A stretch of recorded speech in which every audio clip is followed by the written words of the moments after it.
Est-il vraiment possible de peindre sans faire de dessin auparavant?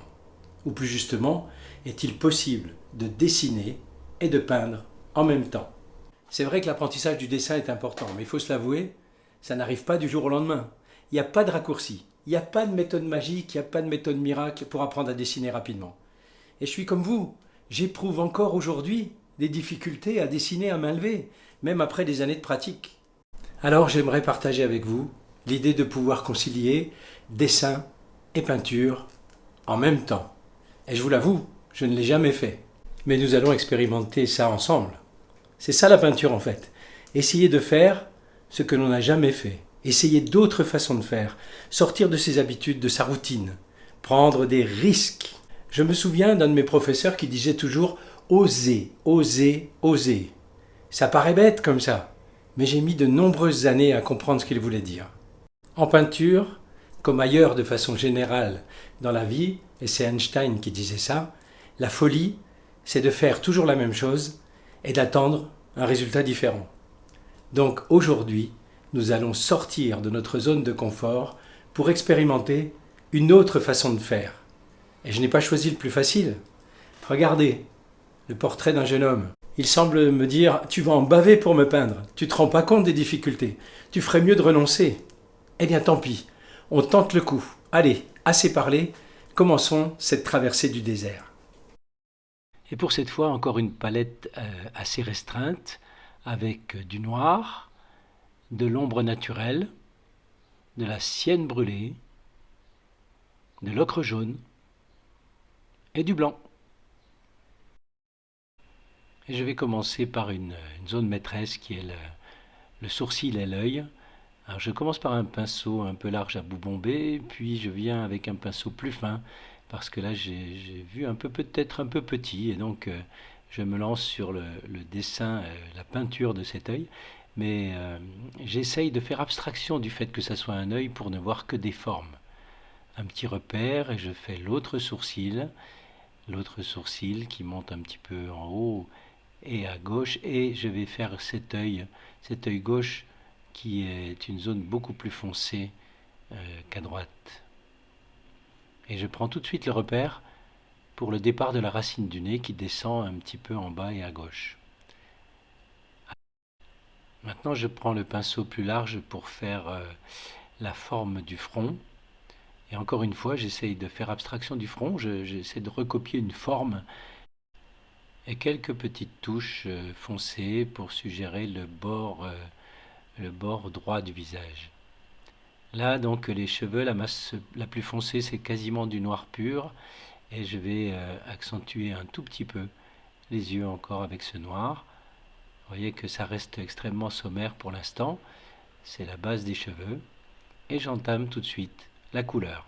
Alors j'ai pris de la sienne brûlée, pratiquement pure, et avec le petit pinceau à bout rond.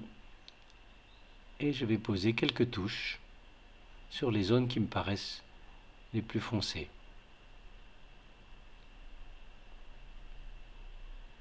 Je reprends mon petit pinceau pour tout de suite positionner le blanc des yeux. Alors avec quelques petites touches, ce n'est pas du blanc pur, c'est du blanc avec une pointe d'ombre naturelle. Et maintenant je vais colorer un peu avec un petit peu d'ocre jaune mélangé à la sienne brûlée pour retrouver des valeurs intermédiaires sur ce front. Et puis des touches assez larges. Vous voyez, j'ai changé de pinceau, le pinceau est plus large. Et d'emblée, je vais colorer et je vais éclaircir cette zone du front avec un mélange identique mais avec un peu de blanc. Alors je dessine le bout du nez et tout de suite je vais placer la narine et un petit peu de sienne brûlée pour représenter la partie la plus ombrée du nez. Maintenant je vais placer la moustache. Alors cette moustache, vous voyez, est assez irrégulière. J'ai repris un pinceau un peu plus fin et j'ai positionné aussi un peu la barbe en bas. Donc je reviens sur le haut du portrait et je matérialise quelques petites traces, quelques petites touches. Voilà, j'épaissis la barbe. j'épaissis un peu la barbe avec un mélange assez foncé. Et voilà, j'ai posé un peu les repères de ce visage. Bon, ce n'est pas parfait, mais ça semble quand même assez convenable. Alors je vais tout de suite passer à la joue droite qui est dans l'ombre, donc avec un mélange un peu plus foncé de sienne naturelle et d'ocre jaune. Je vais utiliser d'ailleurs ce même mélange un petit peu à droite là. Maintenant avec le pinceau plus fin, vous voyez, je réajuste un petit peu le coin de l'œil, ce coin de l'œil droit qui me paraissait pas très bon. Toujours une valeur un peu plus foncée pour la base du nez et pour la zone sous l'œil. Et là, une couleur beaucoup plus claire, qui est un mélange d'ocre jaune toujours, de sienne brûlée et plus de blanc. Donc pour l'arête du nez, vous voyez les petites zones qui sont un peu plus claires sous les yeux. Voilà. Toujours avec un pinceau assez large, hein, vous voyez, pas de petit pinceau cette fois-ci pour mettre la couleur sur le visage. Alors sur la partie complètement à droite, le mélange est un peu plus foncé. Et je vais peindre tout de suite la lèvre inférieure avec un mélange de sienne naturelle et de blanc. Je reviens sur le dessin de l'œil, vous voyez que j'affine en permanence. Alors c'est intéressant cette petite zone claire pour matérialiser le bas du nez et ainsi que sur la lèvre supérieure. Alors je vais peindre maintenant cette lèvre supérieure qui est pour l'instant, voilà, je l'accentue un peu, elle était trop pâle, pratiquement avec de la sienne brûlée pure. Alors je positionne quelques petites taches de lumière ici avec un mélange plus clair. Vous voyez, je reviens sur ces zones sur l'arête du nez, sur le côté droit du visage et un mélange intermédiaire avec une valeur intermédiaire sur la joue gauche.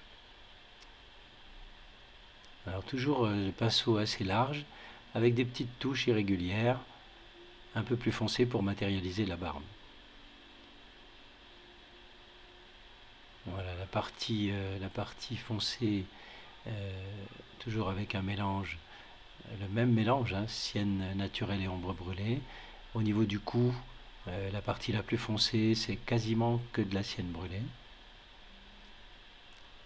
Et voilà, je vais bien individualiser le bord gauche du cou. Et maintenant, je vais passer à la texture des cheveux avec un mélange de noir et d'ombre naturelle. Et toujours un pinceau assez large, et vous voyez des coups de pinceau assez vifs. Ici maintenant c'est le vêtement très noir. Je reviens sur les cheveux. Alors j'essaye de respecter les zones les plus claires, donc je ne peins pas tout en noir. Voilà, quelques petites touches rapides. J'arrive sur la zone de l'oreille. Et voilà, donc j'ai globalement le contour du personnage. Alors je vais mettre encore cette épaule ici du vêtement avec du noir, voilà. Le vêtement comme ça est assez simple, tout est noir, donc pas de détails, juste de grands coups de pinceau. Et je reviens sur le cou, avec une valeur assez foncée sur la droite. Je vais foncer aussi le bas de la barbe.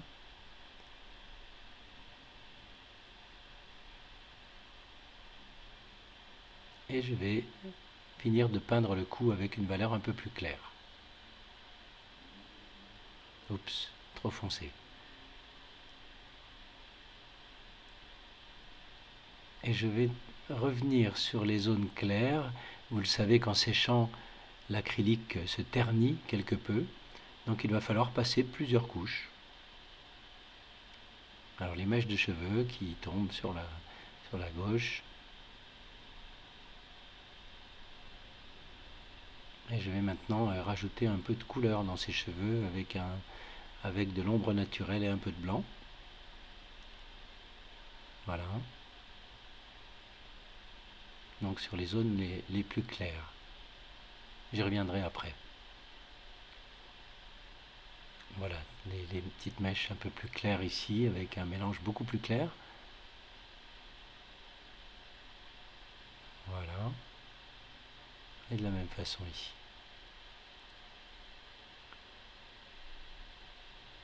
Donc toutes ces petites mèches blanches sont faites avec un pinceau pointu. Je reviens sur le dessin de la lèvre supérieure. et sur la petite lumière qui est au-dessus de cette lèvre. Le coin gauche de l'œil. Et vous voyez que j'ajuste en permanence pour essayer de rectifier. Une fois qu'on a une vision d'ensemble, on peut toujours améliorer un petit peu. Alors vous voyez ce pinceau très large, des touches claires, avec un mélange toujours le même, hein. On n'a pas 36 couleurs sur la palette, donc c'est de la sienne brûlée, de l'ocre jaune et du blanc. Et vous voyez, ça paraît un petit peu trop clair, mais vous le savez, ça va encore s'estomper en séchant. Et je recommence à faire le dessin, le petit trait sur le bord droit du nez, petit trait de lumière. Je vais éclaircir un peu le cou ici. Et je reviens sur les cheveux que je fonce un petit peu. Voilà.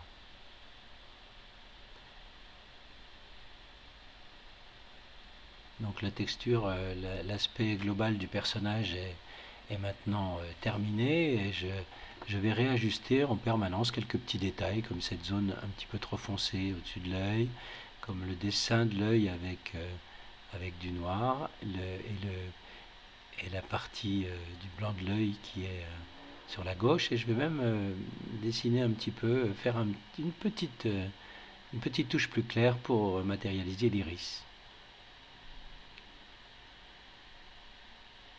Voilà, je suis sous le nez avec une zone un peu plus foncée. Là, je vais colorer un petit peu tout ça. Vous voyez tout de suite apparaître la couleur. Donc, c'est un mélange toujours d'ocre jaune et de cienne brûlée, mais un peu plus de cienne brûlée pour avoir ces tons un peu plus orangés. Et vous voyez tout de suite que ça met un petit peu de chaleur sur ce visage qui était un petit peu terne jusque-là. Alors, toujours avec un pinceau assez large.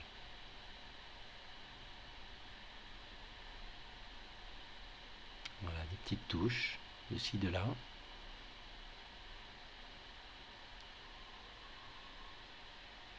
Je fonce un petit peu cette zone-là.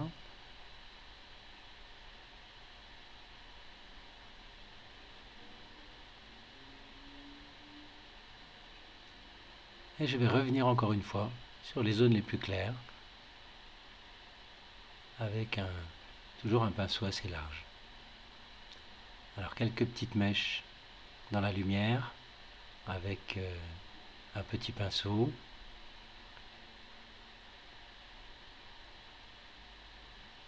Alors le bord droit du visage, j'ai creusé un peu sa joue.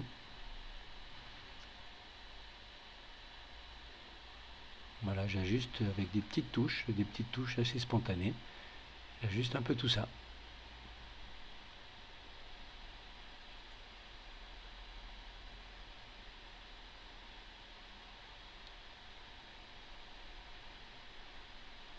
Et voilà.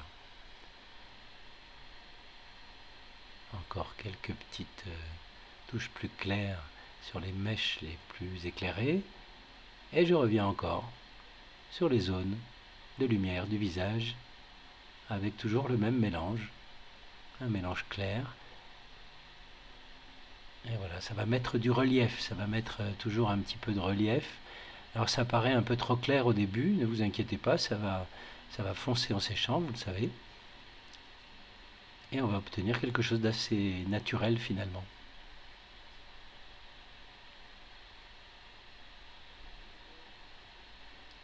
Voilà, je reviens avec un pinceau fin sur quelques petits détails comme la narine, la partie sous le nez. Et je termine avec un blanc presque pur et un pinceau large et des touches vives pour faire le fond. Ce fond clair va nous détacher le personnage. Vous voyez que je contourne soigneusement les mèches de cheveux pour avoir justement ce relief du fond qui va nous mettre en avant ce personnage. Alors je contourne soigneusement les mèches et la barbe.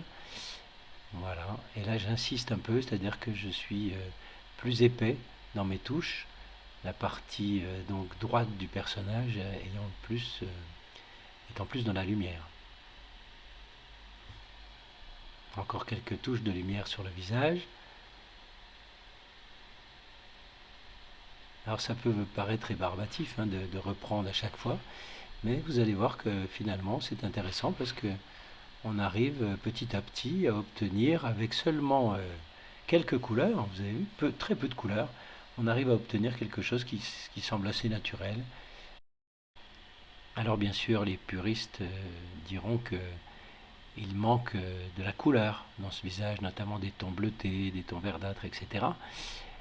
Oui, peut-être, mais aujourd'hui, l'objectif était de réaliser qu'on peut obtenir un portrait assez sympathique avec une couleur de chair assez correcte malgré tout, et en utilisant très peu de couleurs, et surtout en faisant le dessin et la peinture en même temps, ce qui me semble assez sympathique parce qu'on voit tout de suite apparaître les éléments du visage.